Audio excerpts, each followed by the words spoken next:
जो सरकार निकम्मी है वो सरकार बदलनी है। ताज बदल दो, तख्त बदल दो, बदल दो। भारत माता की, भारत माता की, भारत माता की। हम बिहार से, हमें मीटर नहीं मिलता।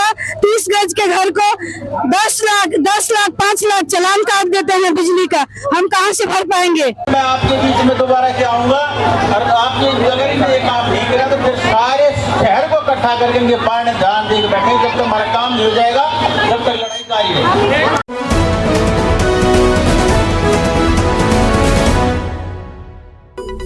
गुरुग्राम की विभिन्न समस्याओं को लेकर यहाँ के नागरिकों में त्राहिमाम मचा हुआ है। तपती गर्मी में सामाजिक न्याय संगठन के बैनर तले बीरू सरपंच की अगुवाई में सैकड़ों की संख्या में लोगों ने पैदल मार्च निकाला। यह पैदल मार्च पंचायत भवन से होते हुए डीसी ऑफिस तक गया, तो डीसी को ज्ञापन सौंपा गया। तो देखते हैं एक रिपोर्ट। गणमान्य लोग थे, उनने बैठ के ये फैसला लिया कि भाई इस गुड़गांव के अंदर एक सामाजिक न्याय संगठन बनाया जाए। और संगठन बनाने की जरूरत क्यों पड़ी?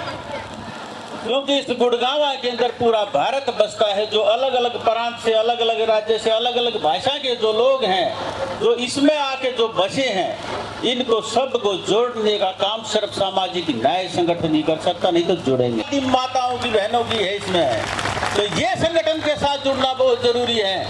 इसलिए हमने जब भी कॉलोनी के अंदर गए, जब भी किसी भी क्षेत्र के अंदर गए, तो हमने एक नुक्कड़ सभा जो करने का काम किया, तो उसमें सबसे ज्यादा मातृशक्ति को बुलाया था। इसीलिए संगठन ने 4 मुद्दे ले रखे हैं। नंबर 1, गांव के अंदर जो लगता हुआ हाउस टैक्स, इसको खत्म कराने की लड़ाई लड़ेगा। आपने देखा होगा जो कॉलोनियों के अंदर जो डेवलपमेंट चार्ज जो सरकार ने लगाया, वो 2014 में 150 रुपए गज था, 150 रुपए गज, और 2017 में उसको बढ़ा के 1250 रुपए गज कर दिया। सरकार में बैठे या विपक्ष में बैठे किसी भी नेता ने आवाज उठाने का काम नहीं किया। इसलिए सामाजिक न्याय संगठन की जरूरत पड़ी। वहाँ पे एक तो पूरा वाला गाड़ी नहीं आता है। गरीब आदमी का सबका राशन कार्ड कटा हुआ है। 50 गज वाले, 25 गज वाले के हाउस टैक्स माफ कर आई जाए। और दूसरी नंबर है,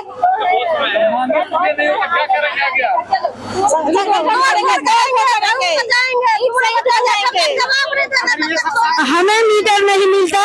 हम ओम बिहार से हैं, धर्म कॉलोनी ओम बिहार से। हमें मीटर नहीं मिलता।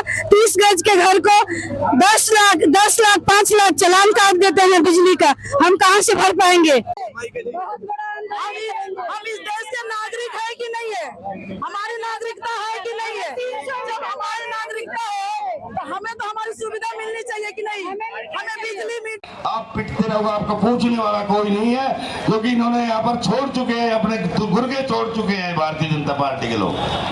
और इस तरीके से बेवकूफ बना रहे हैं कि इसकी टिकट कटे तो इसको मिल जाए। हमने उनके साथ नहीं जाना, हमने साथ जाना है न्यायिक सामाजिक संगठन के साथ जाना है। जब तक आपका मेयर गुड़गांव में नहीं बैठेगा, जब तक आपका मेयर मानेसर में नहीं बैठेगा, स्थितियां जू की तू रहेगी और लोगों को बंदर बांट करके ये यूं ही बहकाते रहेंगे। वरना आज तक एक बात बताओ कि अफसरों की इतनी ताकत हो गई कि हमें एक बार भी टेबल पर बैठा कर वार्ता के लिए तैयार नहीं हो रही। क्या सरकार इतनी गूंगी बहरी है? पहला झटका धीरे से लगा है। दोस्तों, हिंदुस्तान के जो चुनाव हुए थे, एक प्रधानमंत्री जी के नाम पे चुनाव जीत गए, पर इन लोगों को ये मालूम पड़ गया कि धरातल पे आप नहीं हो। आज मीटिंग पे मीटिंग चल रही है। अब आपको बहकाने के लिए आपका कूड़ा भी उठाया जाएगा, शिविर की समस्याएं भी हल की जाएगी। और कल तक जो मुसलमानों के खिलाफ बोलते थे, आपको कल के बाद इस्लाम धर्म एक नंबर पर दिखाई देगा। भाई ये वे लोग हैं। जब गांव को निगम में लिया गया था, तो जो गांव की संपत्ति थी, अरबों खरबों रुपए की पंचायतों की जमीन थी, वो निगम ने ले ली। जो अरबों खरबों रुपया था पंचायतों का, वो निगम ने ले लिया। और ऊपर से हाउस टैक्स ठोक दिया। साथियों, सरकार अपनी जिम्मेदारी नहीं निभा पाई। पहले सभी नागरिक सुविधाएं गांव में सरकार ने देनी चाहिए थी, लेकिन टैक्स लगा दिया, हाउस टैक्स, दूसरा टैक्स लगा दिया, डेवलपमेंट चार्ज लगाओ, उसके बाद एक टैक्स लगा। सर हमारी डिमांड ये है कि गुड़गांव नगर निगम 2008 में बना था और आज तक गुड़गांव नगर निगम के जितने भी गांव, जो 50-55 गांव इस नगर निगम में आए हैं, ना तो उनमें सफाई है, ना कूड़ा उठाने की कोई व्यवस्था है, ना उसमें शिविर है, ना ही पानी की व्यवस्था है। जबकि गांव की जो जमीन है, पंचायती जमीन है, वो सरकार ने अपने अंदर में ले ली नगर निगम ने। बावजूद उसके सब कुछ बेकार पड़ा हुआ है, कोई सफाई नहीं है, बेरोजगारी यहाँ है, बहुत बुरी है। जबकि 5000 करोड़ रुपए का हर सालाना नगर निगम का बजट है। तो मैं पूछना चाहता हूँ अधिकारियों से, ठेकेदारों से, सरकार से, शासन प्रशासन से कि वो 5000 करोड़ रुपया कहाँ जाता है, जिसमें 550 करोड़ रुपया सफाई का है। घेराव नहीं करे, आज ये सरकार को ज्ञापन दिया है हमने, छोटी छोटी सभाएं करके ना पूरे इलाके के अंदर, गुड़गांव के अंदर हमने वहाँ के मुद्दे देखे थे, लोगों की समस्याएं क्या क्या है। जो सामाजिक न्याय संगठन जो बना रखा है वो लोगों की समस्याओं से लड़ने के लिए, तो हमने छोटी छोटी नुक्कड़ सभा की, उसके अंदर जो मुद्दे सामने निकल गए उस मुद्दे को हमने सरकार को आज ज्ञापन सौंपा है कि भाई ये जनता के मुद्दे हैं, इनकी ये समस्या समाधान होना चाहिए। उसमें मुख्य मुद्दे मैं आपको बता देता हूँ। एक तो गाँव के अंदर जो हाउस टैक्स सरकार ने लगा रखा है उसको खत्म कराने की मांग है। दूसरा जो कॉलोनियों के अंदर जो डेवलपमेंट जो सरकार ने लगाया है, जो 150 रुपए से कर्ज से बढ़ा के ने जो 1250 किया और अब सर्कल रेट का जो 5% जो करा है उसको खत्म कम कराने की मांग है। तीसरा जो इसके अंदर जो 300 मीटर के दायरे में जो मीटर जो लगने हैं लोगों की, जिनकी बहुत भारी समस्या है, बिजली की, पानी की, हर चीज की समस्या जो आए दिन रोज मतलब जनता से उससे जूझते रहते हैं अपने, उसके लिए हमने मीटर लगाने की वो की है। कोई इन लोगों के परमानेंट मीटर लगाए जाए, इनको राहत दी जाए किसी भी तरीके से।